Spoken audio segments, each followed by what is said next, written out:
এখন আমরা দ্বিতীয় সূত্রটি শিখব। দ্বিতীয় সূত্রটা হচ্ছে a minus B whole square সমান হচ্ছে a square minus 2ab plus b square. এই সূত্রটা আমরা প্রথম সূত্রের মধ্যে প্রমাণ করতে পারি। সেটা হচ্ছে যে a মাইনাস বি হোল স্কোয়ারকে আমরা লিখতে পারি a মাইনাস বি হচ্ছে a মাইনাস বি।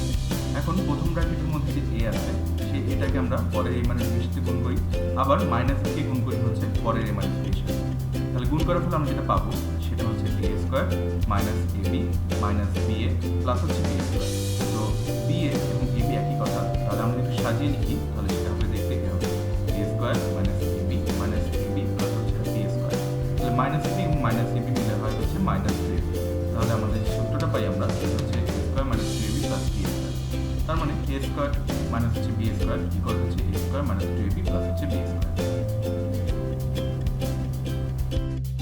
আমরা একটু আগে সূত্রটি শিখলাম সেটা হচ্ছে a minus b whole square সমান হচ্ছে a square minus 2ab plus b square. তো এই সূত্রের উপর ভিত্তি করে আমরা একটি অনুসিদ্ধান্ত শিখব। সেই অনুসিদ্ধান্ত প্রমাণ করার জন্য আমরা প্রথমে সূত্রটা লিখি, সেটা হচ্ছে a minus b whole square equal হচ্ছে a square minus 2ab plus b square. এখন আমরা উভয় পক্ষকে প্লাস 2ab দিয়ে যোগ করি, তাহলে ডান পক্ষে মাইনাস 2ab প্লাস 2ab যদি কাটাকাটি যায় তাহলে আমরা যে সূত্রটা পাই সেটা হচ্ছে